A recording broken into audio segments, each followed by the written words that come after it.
Não, é verdade. Olha aí, ó. Paulo Figueiredo fez doação de R$ 54.000 à deputada dos Estados Unidos que propôs lei contra Moraes.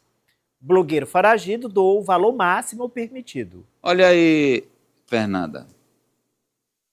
Exato, esse é o valor máximo permitido para que qualquer pessoa possa fazer doações de campanha nos Estados Unidos. E esses 54 milhões, Amadeu, foi doado por Paulo Figueiredo à deputada Maria Elvira Salazar, ela que é do Partido Republicano e concorre à reeleição, tenta a reeleição.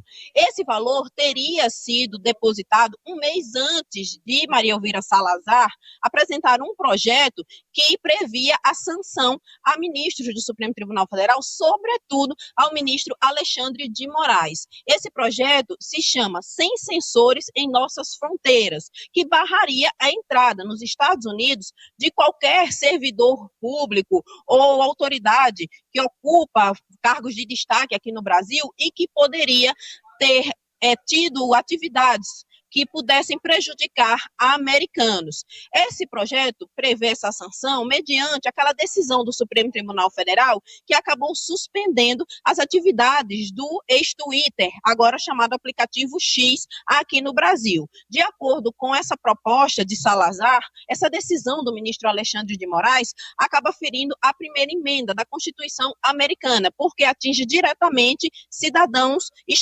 estadunidenses. E por causa disso, ele sofreria essa sanção. O projeto acabou ficando ali para análise, mas Salazar ela é muito citada em lives feitas por Paulo Figueiredo e também pelo ex-deputado Eduardo Bolsonaro, o que leva a crer que houve ali conversas para que, dentro do parlamento, ela apresentasse esse projeto tentando sancionar o ministro Alexandre de Moraes e também outros ministros e autoridades brasileiras que pudessem tomar decisões em relação a cidadãos americanos. Então, Eliezer.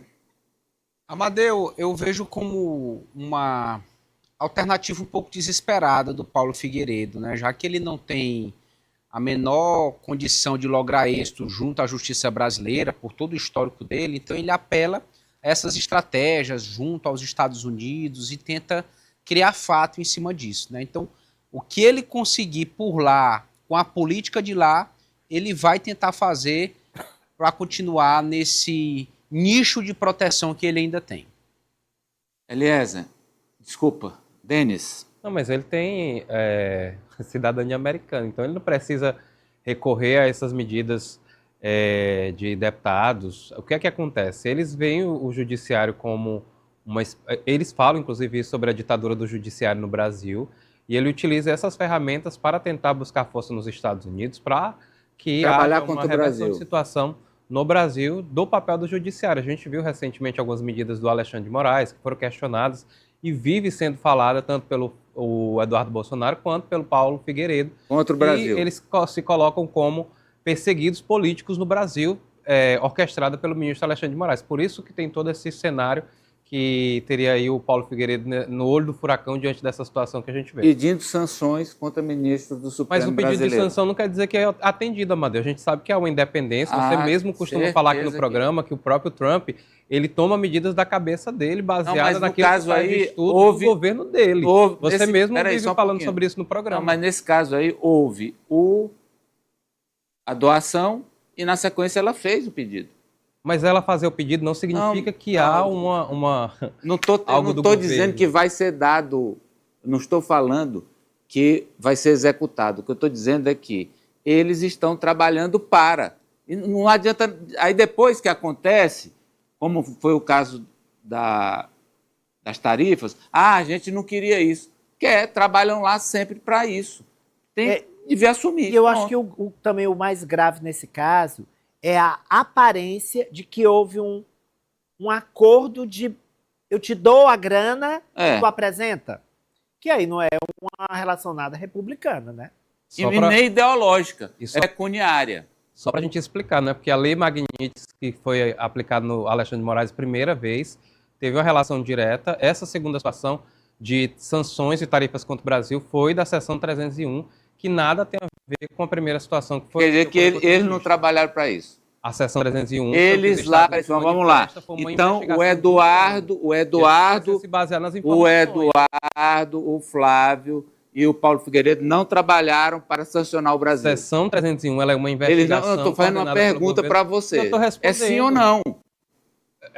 Você vai dizer sim ou não? Sobre o que foi a última tarifa, aí, meu irmão, as tarifas que o Trump fez, eles pediram ou não pediram para o Trump sancionar o Brasil economicamente? A aplicação da última tarifa, não. Então, eles estão mentindo, porque nas lives, eles três, olha, tá aí, ó, mesmo que tenha que queimar a floresta toda, mas a gente conseguiu vingar o Brasil do Supremo. Eu estou mentindo ou eles falaram isso aí logo que o Trump botou aquela carta? Logo depois da carta do Trump, quem comemorou aquela carta do Trump? Quem comemorou? Não, fazendo uma pergunta para você. Olha lá, eu vou perguntar para o Ari. Depois que o Trump, em julho do ano passado, soltou aquela carta tarifando o Brasil e dizendo do Bolsonaro não sei o quê, quem comemorou? A família Bolsonaro e os seus apoiadores, inclusive o Alan dos Santos, o Paulo Figueiredo. Não pode apagar, os vídeos estão lá, Denis. Eu não posso brigar com o fato. Eu não posso tropeçar a caneta vai cair. Não adianta eu dizer que ela não cai, ela vai cair. Bom, se comemorar é uma coisa, agora a questão de que... Foi a minha pergunta que eu fiz, comemorar ou não? Pois é, as últimas, se comemorar, eu não vi, né, mas se comemoraram, não viu. Essa não, relação, ela tá... O senhor não viu, não acompanha... no caso da seção 301. Eu acredito que o senhor não viu, não acompanha o Flávio, o Eduardo e o Paulo Figueiredo nas redes. Fernanda Duarte, muito obrigado.